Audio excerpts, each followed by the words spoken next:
Hello guys, and welcome to a new episode of the Football Show. As today we're going to talk about Sunday's Premier League games, and also we're going to talk about games in the African Cup of Nations last couple of days in the last 16. So let's get started. And there was some football news as well that happened in the last 2 days as well, which of course I'm going to get into. Leeds United against first of all, Premier League. Leeds United against Manchester United ended a 1-1 draw between Leeds United and Manchester United. It was I think Leeds United should have won the game. I felt like they were very, very good. I mean, United, I don't think they were that great really. Except the goal they scored, I don't think they were that great. I think Leeds United, if any of them was gonna go on and win the game, was gonna be Leeds United. If any of them was gonna win the game, because I thought Leeds United in general were the better team. However, after the game, Ruben Amorim in the press conference came out with strong words and strong comments. Let's see what he said.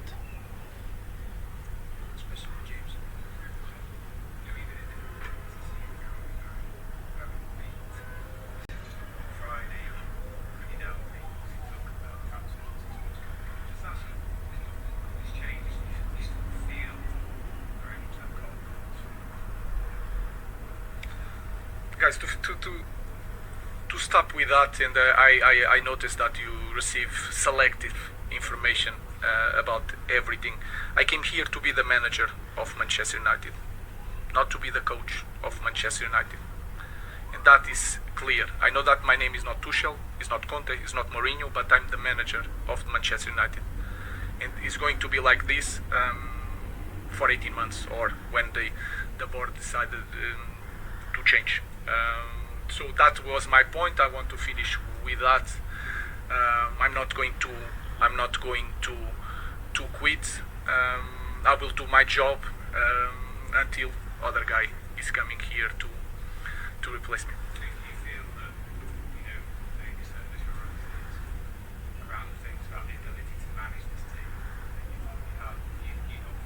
I just want to say that I'm going to be the manager of this team, not just the coach, and I was really clear on that. And that is going to finish in 18 months, and then everyone is going to move on. That was the deal. That is my job, not to be a coach. If people cannot handle the Gary Nevilles and the criticisms of everything, we need to change the club. No, guys, I just want to say that I came here to be the manager of Manchester United, not to be the coach. And every department, the scouting department, the sport director needs to do their job. I will do mine for 18 months, and then we move on. Thank you, guys. And then after that, he was given P45. Yeah, he got the sack after he publicly questioned the owners after the video I showed. And listen, in terms of results, in terms of the way United have been playing football since he came in terms of results, in terms of league position last season, in terms of this year as well, even though they improved compared to last season, to be honest with you, the table is more kind to them than it should be, because they're 3 points behind Liverpool. But if you look at the gap between 6th position, which is Man United, are to 14th position, they're 4 points behind. So yeah, they are 3 points behind Liverpool in 4th, but they're only 4 points clear of Crystal Palace, who are 14th position. So I think that the table is more kind to them. I think United have been struggling, but they've improved compared to last season, but that is a clear improvement. I mean, this is the standards of Manchester United, really. Other teams have been struggling. Liverpool have been dropping points. Chelsea have been, obviously, last couple of weeks a mess. Newcastle have been inconsistent. Tottenham have been inconsistent. So yeah, United have improved, but I would say the table is more kind to them than it should be, and the gap in terms of the points is more kind to United than it should be. So, in terms of the results, he deserved to get the sack. Not only that, he also got United got out of the Carabao Cup by Grimsby Town. They finished 15th last season. They lost the Europa League final to the worst Tottenham side you can imagine. The table showed that they finished 17th last season. United finished what 15th last season, I think 15th, and the table Ruben Amorim deserves to get the sack for the results. And you can't beat Wolves at home. But at the same time, and of course he was gonna get the sack, because once you throw the owners under the bus, there's only gonna go on one way, and that is getting the sack. It happened the same thing to Maresca, even though he didn't get the sack technically. He left the club, but he had some friction with the owners. So Conte did the same thing at Tottenham, where he questioned the owners publicly, and he got the sack after that. So I'm not, to be honest with you, in terms of the results, it's not a disgrace that he's got the sack. However, these owners of Manchester United, Ineos, since they took over from Glazers. And listen, the Glazers they run the club to the ground as well. But since Ineos came in, they've made bad decision after bad decisions after bad decisions after bad decisions. Not sure whether keeping Erik ten Hag or not, and then giving him, and then speaking to other managers, about replacing Ten Hag. I'm not sure whether they sack Erik ten Hag or not, and then they keep him for the next season, and then they give him 200-300 million on players, and then 3 months into the season they sack him. That's sorry to say this, but a shit show of a management. And then they bring in Ruben Amorim, and they've backed Ruben Amorim despite he refused to change his system. They've backed him despite he finished 15th last season. You look at Ruben Amorim's win percentage compared to the other managers of United post Fergie. It's chalk and cheese. You look at managers like Mourinho, Erik ten Hag, Van Gaal, Solskjaer, Moyes. All of them are 52, 53, 54, 55, 56% win percentage, whereas Ruben Amorim 36. You see the difference. So listen, Amorim was given the time. People were saying, and I was also saying it to some extent, that United were terrible last season, but Amorim should be given the time. He should be given the new season, pre-season, etc. He's been given the pre-season, and United have improved from last season, as the table shows. But really, have they really improved? Have they really? They struggle to beat teams at home, like against Wolves, who haven't won a game at that time. Losing to Grimsby Town in the Carabao Cup,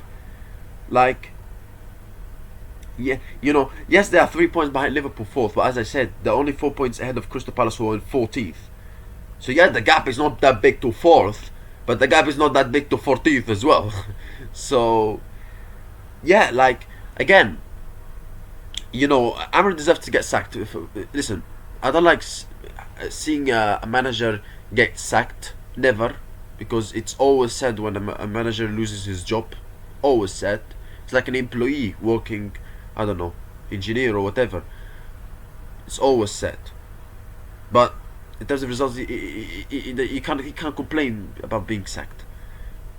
And he had friction with the owners, with Jason Wilcox.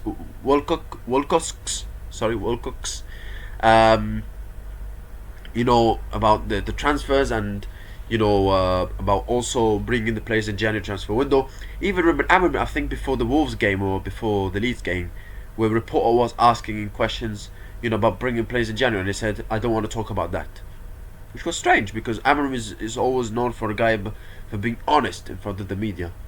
When you hear him say "Oh, I don't want to talk about that," that's strange, because that's not Ruben Amorim. He's always very open to the media. If it was other manager where it's I don't know, Mourinho, where they say, "Oh, I don't want to talk about that," yeah, that's fine, because managers don't want to sometimes like Mourinho sometimes, even though he's most of the time open, don't wanna give too much to the media. Whereas Amorim is like he's very open no matter what. So yeah, like I mean, he deserves to get the sack, but at the same time, the owners have to take some blame. Like I mentioned about the Erik ten Hag thing, and they backed Amorim despite finishing 15th last season, despite the problems, despite being out by Grimsby, despite everything. They've given him the money, they've given the funds, they backed him even though they lost to Everton, they drew, and as soon as he throws the owners under the bus, they sack him. I mean, the owners have to take blame as well, because they've run also the Ineos, not only the Glazers, but Ineos have also run the club to the ground since they took over. They've run the club to the ground since they took over the club. Have United improved in any capacity?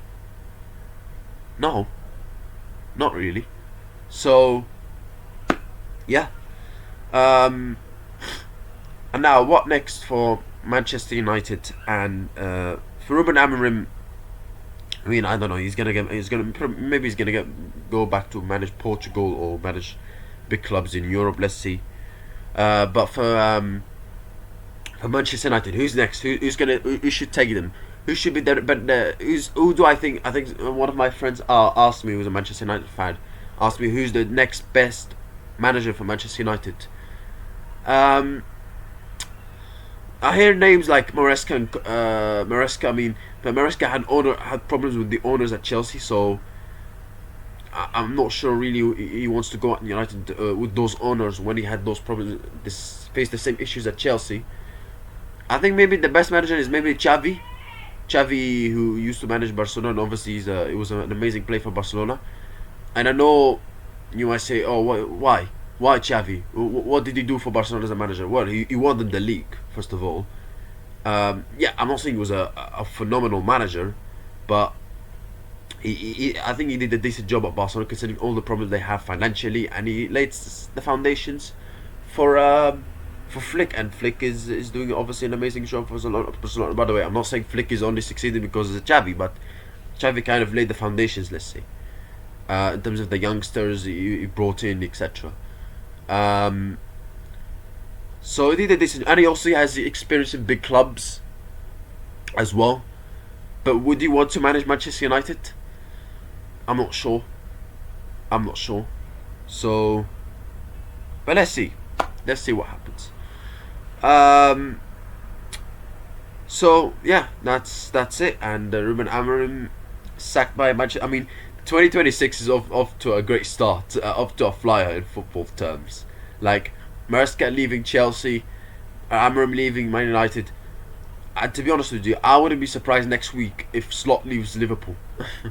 With the way things are going in this year so far, it's crazy. So yeah. But yeah, we've talked enough about Manchester United and Ruben Amorim. Let's move on to other stuff. Everton against Brentford. Brentford beat Everton 4-2. Great win for Brentford. They have had a good season so far. I mean, Keith Andrews has done a very good job. They're 7th in the Premier League. Can they get European football? Maybe. Tottenham drew 1-1 at home to Sunderland. Not a bad point for Sunderland. Newcastle beat Crystal Palace 2-0. Fulham drew 2-2 with Liverpool. Liverpool dropped points again. They go 1-0 down by Harry Wilson. I mean, to be honest with you, I mean, except the goals, I think both teams were not that great going forward. I don't think they created many big chances, Fulham and Liverpool, except the goals they scored, if I'm being very honest. So it was kind of a draw was a fair result in my opinion. Harry Wilson gave Fulham the lead with a very good finish. It looked like he was offside, but at the end he was onside. And Fulham winning for 1-0 in the first half, and then the second half, Vert scoring the goal to make it 1-1, where I don't understand why it wasn't offside. And I mean, the referees in the VAR, they make it look like he was offside, he was onside. But if you look like in the constant straight line, he was actually offside by the feet. But they made it look like he was onside. I mean, I mean, the people in VAR can't even use semi-automated offside. You can't use VAR. You can't be a good referee, and you can't even use semi-automated offside. Like how more dumb can you be, honestly? But Verts scored another goal. I mean, he's been in a good run of form recently, even though it was offside. Another good goal for him.